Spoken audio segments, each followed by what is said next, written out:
Well, welcome everyone. Thank you so much for coming tonight to the Traverse Area District Library Zoom programming. Tonight we have Aimie K. Runyan. And after I learned how to spell her first name correctly after about a million times, I think I have it now. Now I don't even have to spell it. I can just say it. She is a fiction writer of historical and contemporary of works. She celebrates strong women, which I absolutely love. Her newest book is The Bakery in Paris. It just came out on Tuesday, right? Wednesday? Either way, the first. Tuesday, yeah. Tuesday, thank you.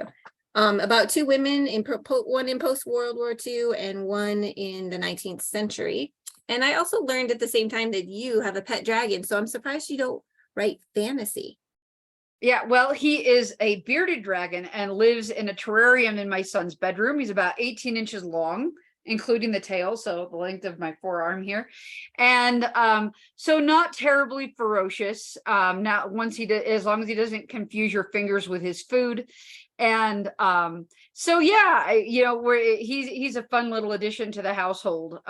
Starting in about 2019, we started accumulating pets. We have 3. I think we're going to stop there, but we have 2 cats and a dragon, and it's just enough chaos. I can totally imagine that. So tell us about Bakery in Paris. I'll have to tell you one thing that I think I'm probably the worst librarian for, but I think there's other people like me out there. I am a huge cover lover. I tend to judge a book by its cover. Your covers completely draw me in. Do you get a lot of say about it, especially that one? Because I love novels about food. Go ahead. Yeah, this was the easiest cover in the world because they showed me a couple comp covers and I said, what I want is a green bakery window. Please make that happen. And we talked about how to incorporate an Eiffel Tower on it because it's Paris. There has to be an Eiffel Tower. Like, I think contractually there has to be. And I actually wrote it into the story because it's great when you still have a little bit of time to work it in when the cover and the book are still in production. But they gave me 2 comp covers. One was this, and then one other one was another bakery, just slightly more offset. And we went with this one. We did like a little tweaking of the color. We moved the Eiffel Tower, boom, done. It was like 2 rounds and it was done. And it was just, so easy compared to some other covers where it feels like we go round and round and round. And one cover for my upcoming contemporary, they gave me so many beautiful options. It's like, how do I choose? So yeah, I've been very fortunate, especially in my later books, to have some say. My first 2, I had no say other than, giving some input before they started designing the cover. And after that, it was like, surprise, here's your cover. And the others, it was a little bit more of a joint process. Well, I think you guys did well, that's for sure. Yeah, I think so. I love this cover. I love it. With A Bakery in Paris, did you do well? You mentioned to me earlier that your husband is a professor of history. Does he help you with any of your books in the background? Is he that type of history or what? Well, yeah, this book was actually, so we were dating back in January 2020, like 10 minutes before the world shut down. And I was kicking around different ideas. And he said to me, Aimie, why don't you consider writing about the Paris Commune? You have a master's in French. It's your bailiwick. It seems like it would be fun for you. And I got the idea of mixing it with a post-war narrative to make it a little bit easier sell, because I wanted to transition away from war literature because I'd done quite a bit. And, that bubble can't last forever. And I was definitely eager to stretch my wings, artistically speaking. And so I pitched the idea with, and kind of the theme of Paris rebuilding from the ashes after 2 different conflicts. And my editor just went crazy. And so this is Jeremy's book. I dedicate it to him, and we got married a year later. And I dedicated the book to him. We found out that we got the book deal on our honeymoon. So yeah, this is definitely a special book from that perspective, and many others actually for me. Definitely, that's interesting. And also because it's about a bakery per se, but do you bake yourself, or how did you do yes for that? Yeah, yes. So I'm actually starting a series of baking videos on my social media, little teaser videos, because I do not have a production crew at my disposal. And baking videos can be very complex if you're going to do it, and very long. So I'm doing little like 90-second teaser videos and an intro with a few tips about the recipe, and directing everybody to my blog at www.aimiekrunyan.com/blog, where you can get a new recipe every week. And I can talk to you about the ins and outs. Mostly, we're starting off with a lot of classic recipes from the book. But I start off with my very favorite recipe, which is not in the book and not very French, but it's chocolate cheesecake, which is my special favorite. And so I do that, every week for the next, as long as there's interest, I'll keep doing them. But I hope people will follow along on my Instagram and social and Facebook and see what they think of those. Yeah, chocolate cheesecake is definitely, I don't bake very well.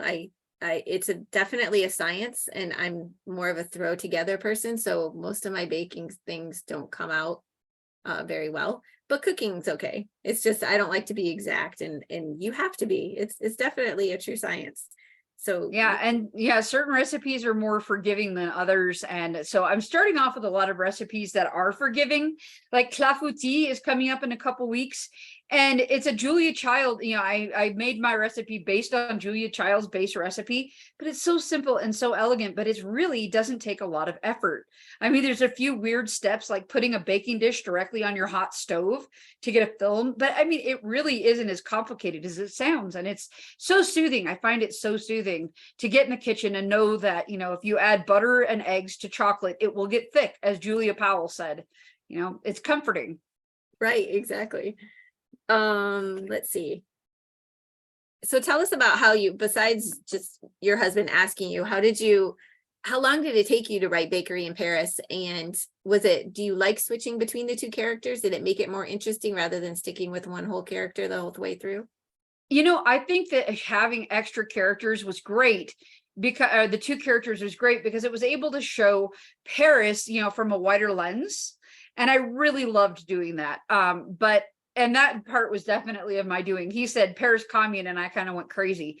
So what I did, because I've written a few, multi narrator books, or not so much timelines as like this, but with different narrators. And so what I would do is I would start writing interwoven, one chapter here, one chapter here, one chapter here. And it slows down the momentum because you are remembering the voice from like Max or Johanna or what have you, from, across the Winding River. And so I decided for this one to take a different approach. And I wrote all of Lisette's narrative first. 50,000 words, and it was a breeze. It was a dream. It was a joy. And that does not happen often. And I enjoyed every moment of it. I'm sure there were a few sticking points. This is probably like, the cloudy, starry-eyed mother after childbirth, forgetting all the struggles. But, I really enjoyed that. And Micheline, her narrative, she's 19-year-old raising her siblings with her dad has passed away, and her mother is missing. And it was so, hard. It was easy to sympathize for her and get into her head. And it was not hard. It was not hard to write her narrative either. And I was supposed to have a third narrative set in the 1990s with their great-great-granddaughter, Veronica was going to be her name, and coming back from New York to take over. And I started writing her first chapter like 4 different times. I wasted 2 weeks, and I could not get Veronica to work. I just could not get that woman on the page. And I realized that Micheline needed another 20,000 words to her story. And the whole frame narrative, I didn't see the point in having the frame narrative with Veronica just popping in and out like 5 times or something. And so I decided that the recipes were a better use of that space, because there are recipes interspersed throughout the book. They're not like, modern recipes with precise measurements so much. And it says, put it in a hot oven. And it's like, what the heck is a hot oven? 450 degrees, by the way. But they're original carême recipes for the most part that I've adapted to make them more literary. I added some of the characters' notes and mixed it up a bit. And so yeah, I just figured that was a better use of space, but I was worried that when I wove together the two narratives, that would be really challenging. And it worked, their arcs, paralleled each other so well that it wasn't as hard to weave them together as I worried it might be. So I was really happy with how it turned out. And then weaving in the recipes was the last bit that I did. And I thought I thought that they added, a touch of magic to the book, and they were great fun to put in there. Yeah, I love it when authors, and I'm sure yours is going to be like that too when I get into it real deep. I love it when authors do write about characters and how it's the anticipation of how they weave together. It especially towards the end or even halfway through, and you kind of make these guesses. And I'm the worst kind of reader because I tend to get too anxious and read the end and find out what happened. And then sometimes, if the book's really good, I'll go back and finish it or all the way through. But sometimes I'll be like, oh, I don't need to know. But that's when I started listening to audiobooks, because you can't do that as easily. And I'll have to listen to it all the way through. So I'm super excited that your book came out on audio at the same time as which isn't always for sure. Yeah, which is really nice. So that's great. And let's see what else. What's your writing process? Do you like to write in the mornings? Do you do it at any time? Do you have a set time? Do you give yourself so many words a day? What do you like to do? It evolves, I have to say, depending on how many projects, because my career is getting busier and busier, as one hopes it will, because I'm working on multiple projects at the same time, promoting a book, editing a book, drafting a book, all at the same time. And it's going to be, that way for months and months, which is great. So basically I try to prioritize, because I know I'm sharpest first thing in the morning. And it used to not, like during the lockdown, I was a newly single mother of two, what were they? Like second and third grade, or second and fourth graders, I want to say, or it was at first and third. Anyway, I've forgotten, but they're great kids, I'm sure, but I was writing the School for German Brides, nice light cheery book about the Nazi bride schools, but I was having to write it in the middle of the night because I was homeschooling my kids, and oh my word, it was a lot. And so I was having to write in 300-word stretches whenever I could keep my eyes open. And writing even in the afternoons was after they were done with homeschooling was just hard. And I couldn't write first thing in the morning and push homeschool off to the afternoon because they were done. And so, it was just a battle. And I mean, I wrote my first couple books in the Daughters of the Night Sky. I wrote it with headphones on in the lobby of the town rec center, because I could get cheap babysitting for my toddler while my son was in preschool, and I was able to sit and get 2 hours worth of work done for like $8 in babysitting money. And that's just what I had to do. But now, given my druthers, now that my children are both in school full time, and life is much better as far as that's concerned, when things are going well and we don't come, kids don't come home sick or what have you, I like to work, as soon as they're on the bus at like 7 a.m. I sit down and work, and of course that's more true in the winter. We're big hikers, so we got to prioritize good hiking time because it gets stormy in the afternoon here.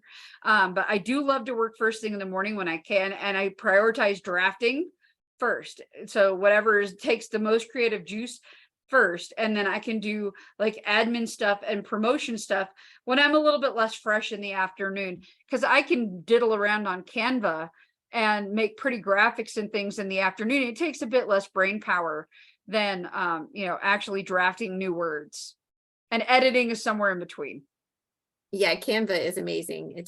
I love Canva. Yeah. Oh, so do I. The free versions, well, I think we might at our library, we might have the non-free version, but it's just amazing. It's especially when you have so many things going on, and then they just have their templates. Actually, this background is from Canva, so on mine, and it's just super nice. Do you have an absolute favorite book that you have to have in your library other than your own? That you well, yeah, because I have my own archivist. I have a copy of every version of my book that exists. I need to get some of the versions for the foreign translations for German brides, but aside from that, I have everything. But as far as other authors, there's two. I have to give two answers. You have to give me two.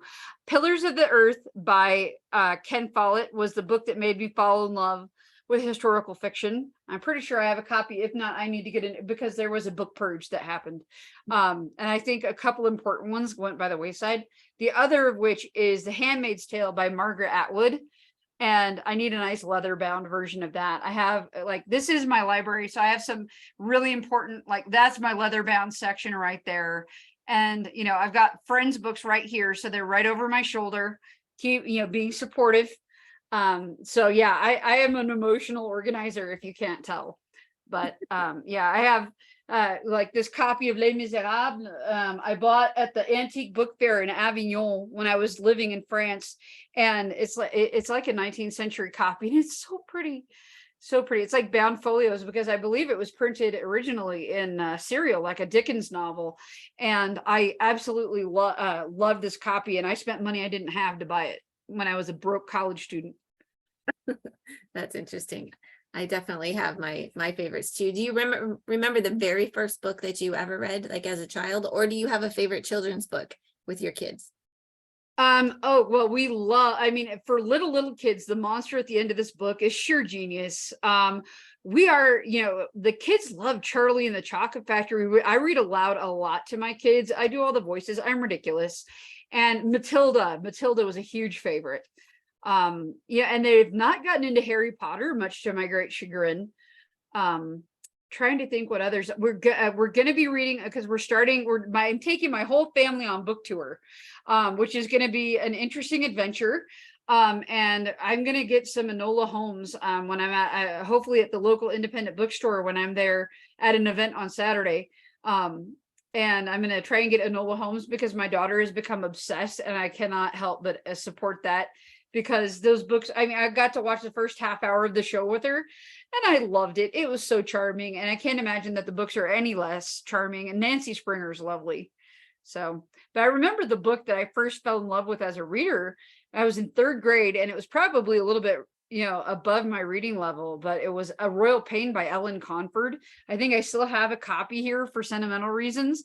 And it's not in print anymore, but it's about an American girl who gets told she switched at birth with a princess of some minor European principality and gets shipped off to be a princess. And it does not go well. And I loved it. I thought it was the most adorable book when I was in third grade. Sweet. That's amazing. Oh shoot, I just had a question and I forgot. Does anyone have any questions for her? Vicky or Catherine, even Melissa, if you're allowed to speak. What do you do when you get writer's block? When you absolutely cannot, there's nothing, or do you not ever have that experience? I think that, it depends on how bad it is. Of course, I think everybody has those moments. And I think I have them more when my research is scant. And so I either have to go back to the research drawing board and jump back into a research book and get inspired that way, or free write. One of the books I struggled with, really getting to the real heart of the character was Daughters of the Night Sky. She's a Russian officer in the Red Army, and she's a woman, and she has to prove herself. She was so busy, she didn't have time to talk to me. Whereas, like Ruby Wagner, who was the American telephone operator in World War I, she was bubbly and fun. She was a little bit more willing to open up and talk to me.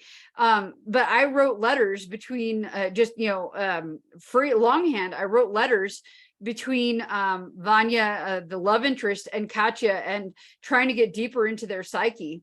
And letters when they were separated, and none of them ended up in the book, and that's fine. But I just wrote them out longhand to get the juices flowing.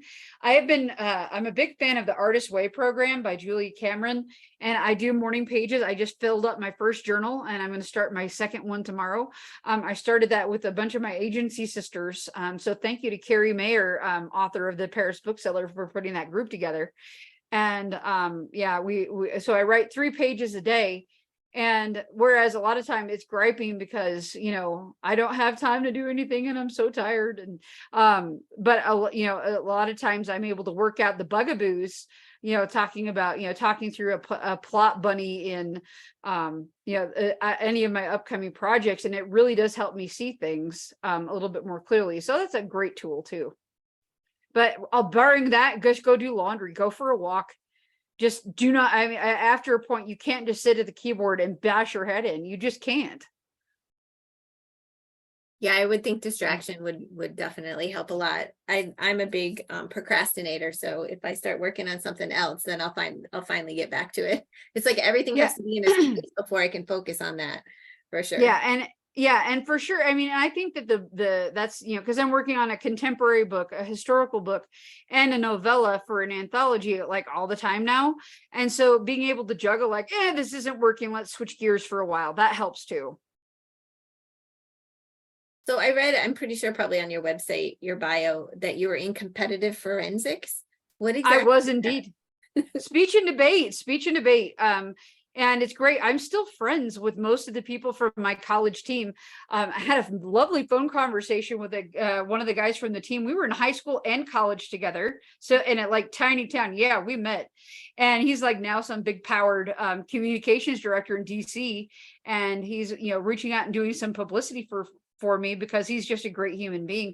So yeah, we'd get up, you know, a bunch of teenage kids get up, put on suits, get in a 15 passenger van and drive for like 4 hours to go talk on purpose and get rated for how we did. And we enjoyed it. And we got to stay in really terrible motels and eat bad food. And it was a good time. Yeah. That's amazing. Yeah. Do you have, oh, go ahead. Oh, I was going to say, and I coached for a few years when I was a high school teacher, and it was great fun. Great life skills. Yeah, for sure. Do you have a very large TBR pile, or what's the next book that you want to read?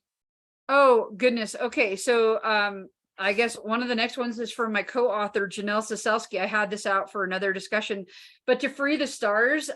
It's the second book in a duology. The first one is The Brilliance of Stars, and it's kind of like a Winter Soldier retelling, but a bit more romantic and from the female perspective as well. It's a Jack and Ivy novel, and she's just got such a fresh take, and I think that she is a rising voice. And we work together on The Castle Keepers, and we have another anthology coming out likely next fall, I want to say, called The Liberty Scarf, which is very exciting. It's a World War II collaborative novel. And yeah, she's just an amazingly talented writer, and she's, you know, climbing the ranks, and it's great to see. Nice. But yeah, and of course Anne Garvin, she's the founder of the Tall Poppies, of which I'm a member, and her book, There's No Coming Back from This, which is set in Hollywood as a costume designer, is going to be hilarious, and I cannot wait. It is up next on my audio TBR. And Madeline Martin's the keeper of hidden books. She's just the most amazing researcher. Like, she puts me in awe whenever I read her stuff, and it's fascinating. I'm like sitting here scribbling all these titles down, and I'm like, I can just go back to the recording. I don't have to do that. Gosh, do you have anything else that you can think of that you want to share with us? What's coming up for you? Do you have a contemporary or another historical fiction novel coming? Yeah, both. So on February 13, 2024, my first contemporary, full-length contemporary novel is called The Memory of Lavender and Sage. And it is about a woman from New York who has never really been fully welcomed into her family. And she's always wondered why. And her mother died when she was at a tender age, 13. And she spent most of her life trying to be the square peg fitting into a round hole, and it didn't work all that well. And when her father dies prematurely as well, when she's in her late 20s, she takes her little modest nest egg that she inherits and goes to visit the village where her mother came from in the south of France, and learns a lot about her family legacy and herself. And she learns the importance of found family and, you know, a bit of, you know, family scandal. And you know, it's also kind of my love song to Provence. I lived in France for a couple of years, and if A Bakery in Paris is my love song to Paris, or my love letter to Paris, then the memory of lavender and sage is my love letter to Provence. I lived there. It was my first place that I really experienced when I lived in France. And it's the French village life is shrinking. We have these villages that are disappearing because people are just aging out, and all the young people, it's a brain drain. They're leaving for the big cities for better jobs. And so this beautiful way of life in these villages that have existed for over 1,000 years are draining because they cannot support the youth. And of course, the catalyst in the memory of lavender and sage, and that is true of many of these villages in France and Spain and Portugal and Italy, is that when the number of children in the village starts to dwindle, the authorities start talking about busing the kids to another town for school.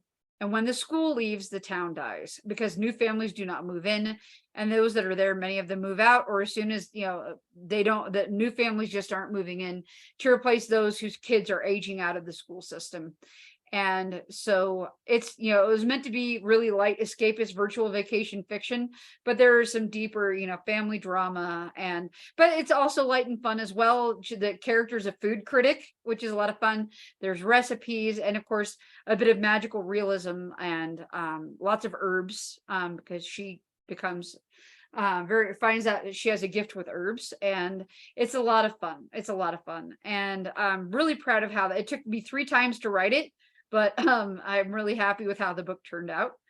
And then my next historical, which is probably going to be in the fall of 2024, I hope, or early 25, we don't know, is called Mademoiselle Eiffel, and it is a story of Claire Eiffel. This is my first foray into proper biographical fiction, because it's the daughter of Gustave Eiffel of Eiffel Tower fame.